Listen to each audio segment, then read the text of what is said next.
Hi, welcome to EarthAngelTV, the show created by Earth Angels for Earth Angels. Today's episode is about twin flames, and I'm actually going to talk about a video that I made 3 years ago called Cutting the Cords with Your Twin Flame, which is on my YouTube channel, and it's one of my most viewed videos that I've created.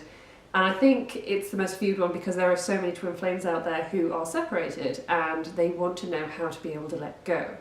So there was quite a few comments that came up on that video, so I'm not going to tell you how to cut the cords of twin flame because I've already done that in the other video. If you want to check it out, then please do. But in this video I'm going to talk a little bit more about the comments that were made on the video because they brought up some really interesting ideas and thoughts around the subject, which I just wanted to address.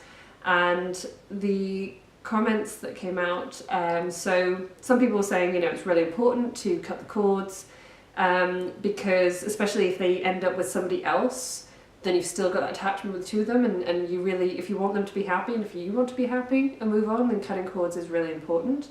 But doing it with love, not doing it out of any kind of negative energy, that's definitely really important, because that is the idea of cutting cords, is that you're actually giving them their space, you're taking your space back, there's no uneven exchange of energy going on, and it means that you can both move on in whatever way that may take.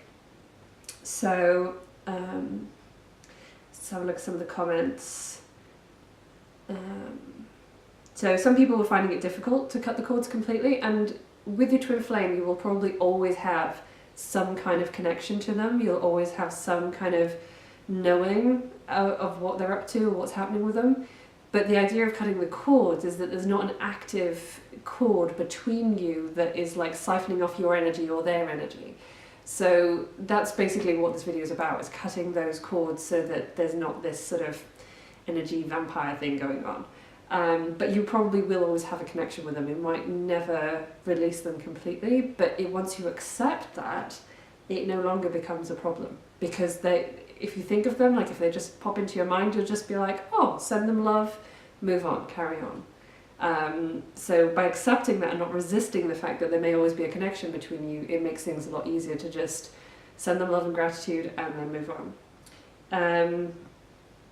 So some people were getting headaches, they were getting physical issues when they were cutting their cords, so I would definitely ask the angels to step in, come in and make sure that they can clear any physical symptoms that you have around doing that.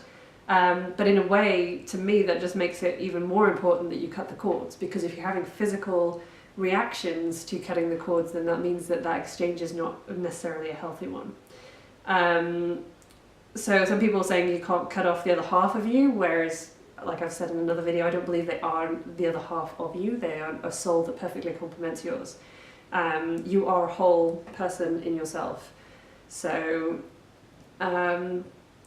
some people saying you're not meant to cut them because, why would you want to release them? Well, as I said before, if you want to be able to move on, if it's not possible for you to be with them, then it's the healthiest thing to do to be able to move on. And also, as I said in the last video, even if you're with the twin flame and everything's great, it's a good idea to cut the cords on a regular basis, because otherwise it gets too intense and overwhelming, and then one of them might run because of that intensity. So to be able to give each other the space in the relationship, it's a good idea to cut cords anyway. So this person's saying that they'd rather cut the cords with toxic people, friendships and relationships that no longer work.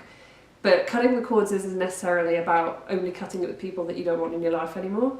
On a regular, everyday basis, we should be cutting cords even with the people that we love and we spend the most time with, because once you've finished having an exchange with somebody, there's no need to have an active cord of energy going between you. It's not necessary. But even when you've left each other's space, that cord remains there and it's still, going back and forth with the energy. So if at the end of the day, and you've interacted with a few people, you're feeling drained and you're feeling really tired and out of sorts, you need to be looking at cutting the cords. So quite a lot of people are saying that it's not working, or this one was saying that by cutting the cords on a regular basis, you're actually giving them attention rather than kind of taking it away, which, yes, to be fair, if every single day you're cutting the cords, then you are giving them attention. But like I said, if you accept that there'll always be this connection between you and you've cut the cords a few times, every time that they come up in your mind, then just send them love, send them gratitude, send them, appreciation, and then just change your thought to something else, move on to something else. It's kind of a game of distraction, but after a while you'll find that you've gone a whole day without thinking about them, you've gone a whole week without thinking about them, because you're busy living your mission and living your own life, and you're moving on. So in the beginning it will seem pretty difficult to do these things, but as time goes on, I promise you, it does get easier. Let's see. Yep, so the person was saying that they suffered with physical symptoms afterwards. Other people are saying it's dangerous or harmful, which I completely disagree. I think cutting cords really is a very healthy thing to do on a regular basis, because otherwise our energy is being, given out to so many people. And yes, when you're exchanging with somebody and they're like right in front of you talking to them, you've got an even exchange, not a problem, but it's not something that you want being siphoned off from you all the time.